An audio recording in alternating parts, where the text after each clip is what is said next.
Quoi de mieux qu'une bonne série de films à regarder sur le trading pour s'imprégner un maximum de ce milieu tant fascinant. Et salut les traders, j'espère que tout le monde va bien, moi ça va super, on se retrouve comme chaque semaine pour une nouvelle vidéo. Et aujourd'hui, j'ai décidé de vous partager une série de 4 films sur le trading, histoire d'en apprendre un petit peu plus sur ce milieu et aussi de passer un bon moment devant la télé. Mais avant d'attaquer la vidéo, je tiens à remercier comme toujours ceux qui prennent le temps de lâcher leur petit like et leur commentaire en dessous de chaque vidéo. Vous donnez un vrai coup de pouce à la chaîne, vous aidez vraiment au référencement de la chaîne YouTube. Donc encore une fois, vraiment merci à vous. Si c'est pas le cas, n'oubliez pas de le faire, ça prend 2 secondes et ce serait super sympa. Allez, je vous prends pas plus la tête et on attaque immédiatement. Le premier film que je vais vous conseiller de regarder, c'est le film L'Outsider. Ce film est sorti en 2016 et ce film va parler tout simplement de l'affaire Jérôme Kerviel. Rappelez-vous, il n'y a pas très longtemps, je vous ai sorti une vidéo entièrement dédiée à l'affaire Jérôme Kerviel. Donc si vous voulez avoir tous les détails, y compris judiciaires,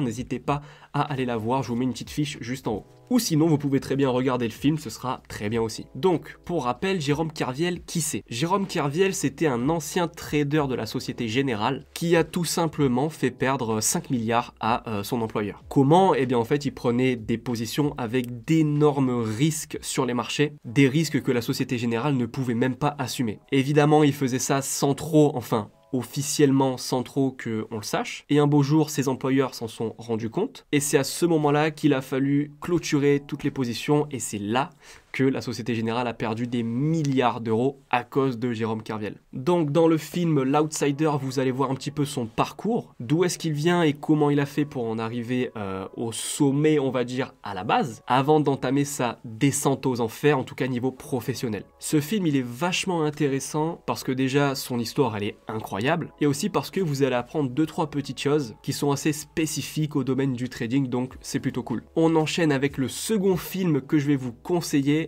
et c'est le film The Big Short. Dans ce film, on va suivre 4 personnes qui, en 2008, à l'époque de la crise de l'immobilier, vont se rendre compte avant tout le monde que, effectivement, il y a une bulle sur le marché de l'immobilier. Et ces 4 personnes, qu'est-ce qu'elles vont faire? Eh bien, elles vont négocier avec les banques, des hedge funds, etc., pour avoir la possibilité de parier sur la chute, à la baisse du marché de l'immobilier aux États-Unis. Donc, en gros, de shorter le marché. D'où le nom The Big Short, le gros short, la grosse vente. En plus de ça, vous avez un assez bon casting pour ce film, dont notamment dans le rôle principal Christian Bale, Brad Pitt ou encore Ryan Gosling. C'est dans ce film notamment que Michael Burry a été, on va dire, révélé au grand jour, parce que ce film est tiré d'une histoire vraie, vous l'aurez deviné, et on va dire qu'en 2008, les personnes qui disaient que le marché de l'immobilier allait s'effondrer, ils n'étaient pas nombreux. Donc Michael Burry, le mec qui a dit « moi je parie à la baisse » alors qu'on était en train de faire des sommets sur le marché de l'immobilier, c'est pas n'importe qui maintenant, on va dire. En plus de ça, le film a remporté l'Oscar du meilleur scénario en 2016.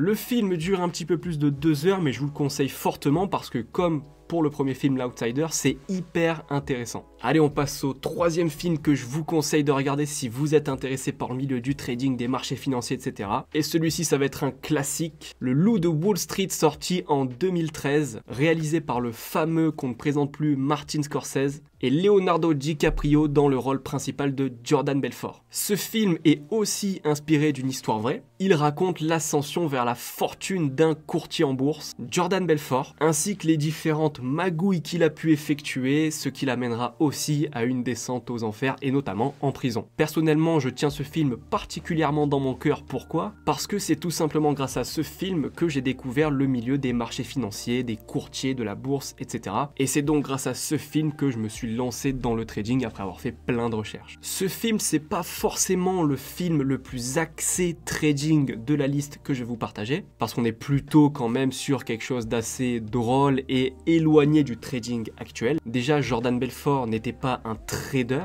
mais c'était plutôt un courtier, ce qui est assez différent. Mais ça reste quand même un film dédié à l'univers de la bourse et des marchés financiers. Pour un petit peu vous décrire ce que faisait Jordan Belfort et ce que vous allez pouvoir découvrir dans le film, en fait, Jordan Belfort, quand il il a commencé à gagner énormément d'argent, c'est quand il vendait des actions dites hors cote, c'est-à-dire en fait des actions qui valaient presque rien. Un peu comme les shitcoins d'aujourd'hui sur l'univers de la crypto-monnaie. Donc il appelait des clients pour leur vendre ces fameuses actions qui valaient rien, en surcotant un petit peu le domaine d'activité des entreprises. Exemple tout bête du film, un moment Leonardo DiCaprio appelle un client qui élabore soi-disant des prototypes qui vont être utilisés par l'armée, donc de drones, de satellites, enfin bref des trucs de fou, alors qu'en fait je crois que c'est juste deux frères qui sont dans leur garage et qui font des micro-ondes. L'avantage avec ces fameuses actions hors cote, c'est que la commission reversée au courtier qui vendait ces actions aux particuliers, eh ben elle était énorme. Il me semble que c'était près de 50%, en tout cas selon le film. Donc il suffisait que Jordan vende pour 10 000 $ d'actions de l'entreprise qui fait des micro-ondes à un client pour que Jordan, de son côté, empoche 5 000 $. Donc imaginez-vous Jordan Belfort vendre pour 10 000 $ d'actions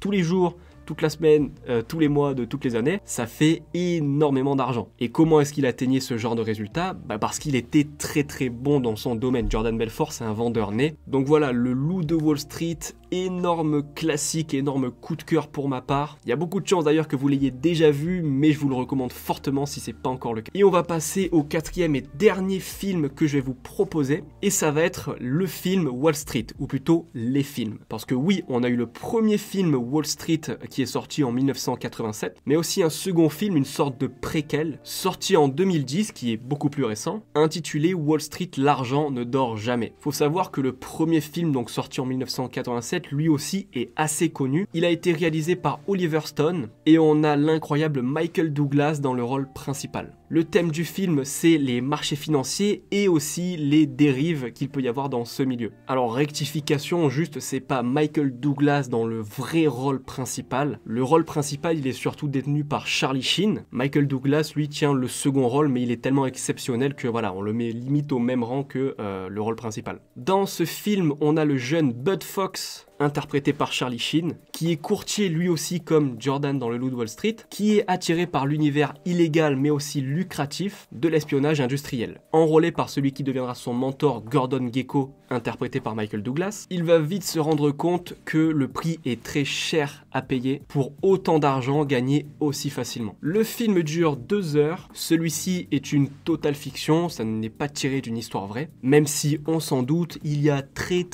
certainement dû y avoir des histoires similaires qui se sont déroulées dans la vraie vie. Dites-moi en commentaire si vous voulez que je fasse une vidéo dédiée à chaque histoire vraie, donc sauf pour le film Wall Street, où je vous parlerai plus en détail de l'affaire du The Big Short ou de Jordan Belfort dans le loup de Wall Street. Ça pourrait être intéressant, pourquoi pas. J'espère vraiment que cette vidéo vous aura plu et que vous apprécierez les films autant que je les ai appréciés. Voilà, c'était une petite vidéo détente comme on en fait régulièrement, plutôt que toujours du sérieux à fond dans le trading, parce que mon but est avant tout de démocratiser un maximum ce milieu de la bourse, des marchés financiers, du trading au plus de monde possible, parce que contrairement à ce qu'on peut le penser, ce n'est pas du tout un monde inaccessible réservé à une élite des mathématiques, etc. Et du coup, quoi de mieux que ces 4 films pour vous lancer dans ce domaine. Voilà, c'est tout pour moi, je vous dis à dimanche 18h pour une nouvelle vidéo d'analyse comme d'habitude. Je vous souhaite une courte vie mais légendaire comme d'habitude. Ciao.